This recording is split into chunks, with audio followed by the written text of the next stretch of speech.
Welcome to Fat Boys Outdoors, brought to you by Whisker Sticks LED lights. They are pretty much limited by the user's imagination. Find them on Facebook.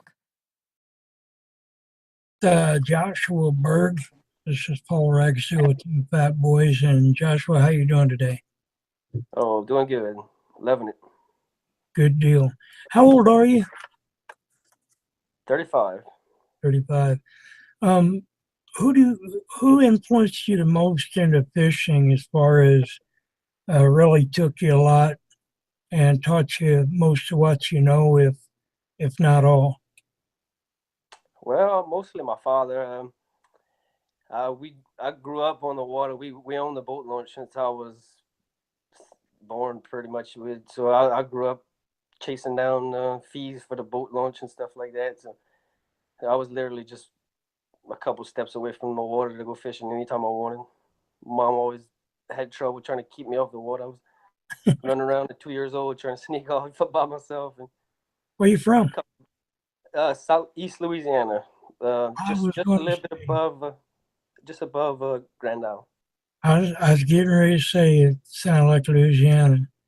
But Yeah. I'd send my truck and get down there, give some of that gumbo, and they'd sit there and be talking, and I was just fascinated by the accent. But I was kind of figuring Louisiana. So you on like salt water or you on fresh water? We really much on the saltwater divide, where what they consider the saltwater freshwater line is only about 5 minutes walking distance from my house. So You I catch redfish and catfish, bass, you got almost kind of what they everything. call brackish water, I guess, and Yeah, yeah, it's more or less still got to brackish deal with water. the gators. Yeah, we got a lot of gators. Yeah, I bet. I like gator too. Ooh, it's good stuff. Hey, may try to get you to put some of that on some ice for me and ship it up here. Haven't had none in a while. Yeah, it's good stuff. I have a friend that gets a lot of meat from the farm. It's pretty much the only way to get it. To get a tag is kind of hard. It's more of a commercial business than anything. So, so you own a bait shop or something or a boat place or Oh no, we gave up the launch several years back. okay, okay. I wasn't sure what do you normally fish for down there, cat? Oh man, cats is one of my favorite. Yeah, but it's we got, like I said, we have everything. And I like to fish for most of it as long as it's big. But I mean, it's something I've been fishing my whole life, so it's got a special place in my heart.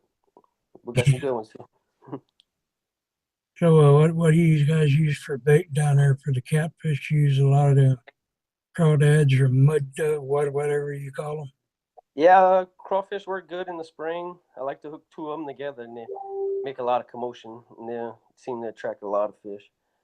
But we have mullet down here, and shad and skipjack and all that other good stuff. So we're not allowed by law to use bluegill. Only in, I think, one place, and Toledo Bend, I think, is the only place that you're allowed to legally use bluegill. So kind of prohibited from that.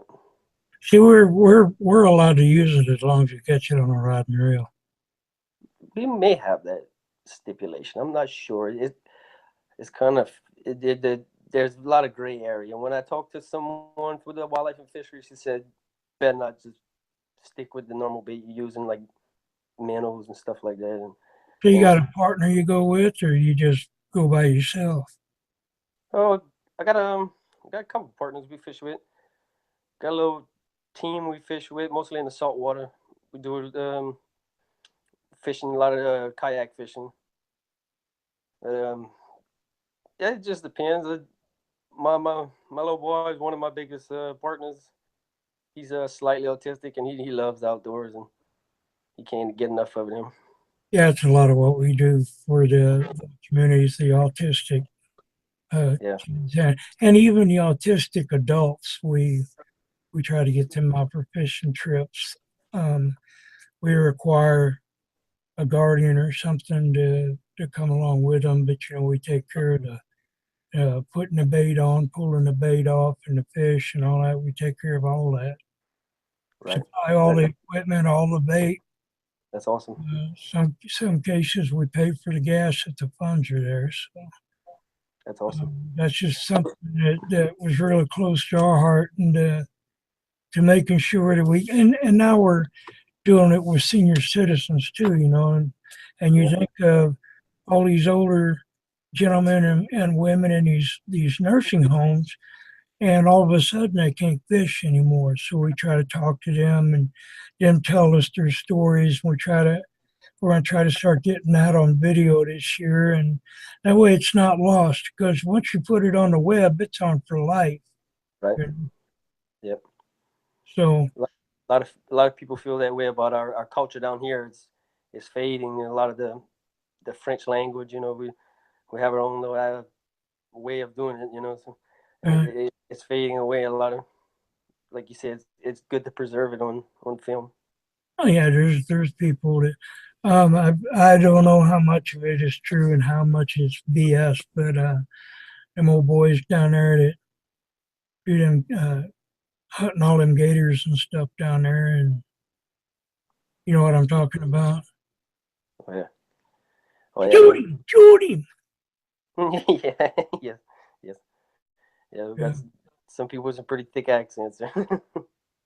Yeah, I used to watch a lot of that, and I wasn't sure if a lot of that was put on or not. But I they wouldn't doubt some of it is a grabbed that little. old twine with their hand, trying to pull that gator up with a dang nylon Yeah, string. that's how. I could put your That's hand how. in.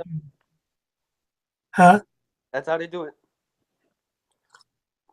Like I say, it's mostly a commercial. Uh, you know, you got a landowner has to have have permission by the state to get the tags, and they usually auction off the tags to fishermen.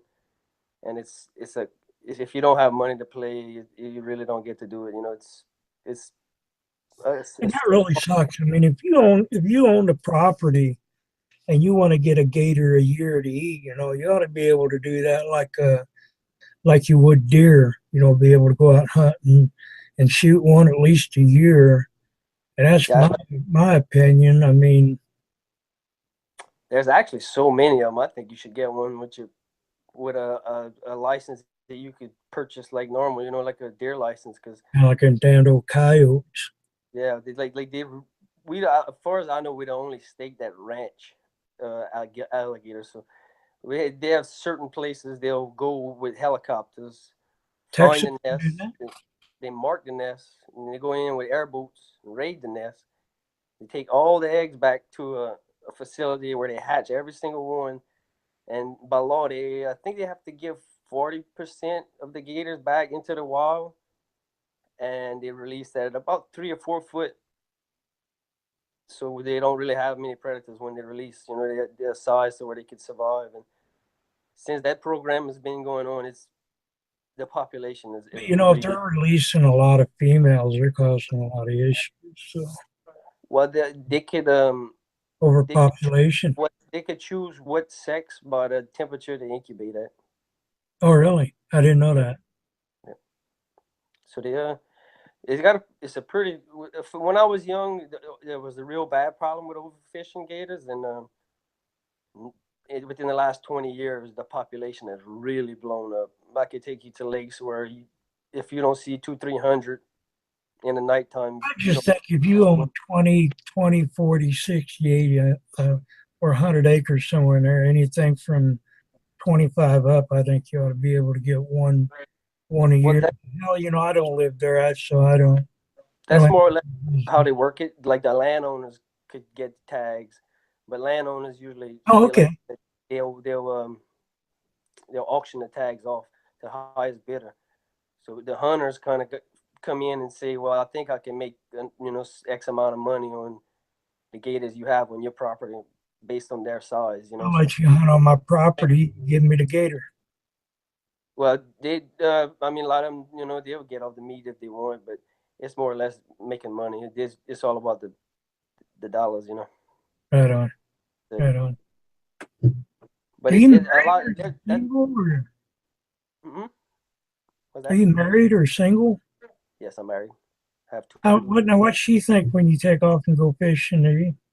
You get much slack for that, or You know women.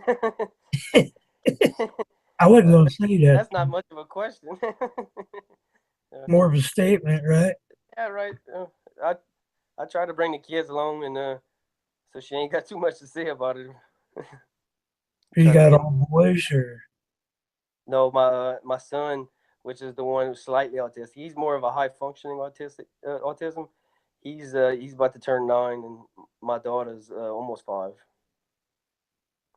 yeah, you get them kids. And I always say this, even on the videos we've done in the last couple of days, is you get them kids started on bluegill and stuff, something that they catch all the time in panfish, and then you kind of go from that, and you go bigger and bigger and bigger to finally get to catfish.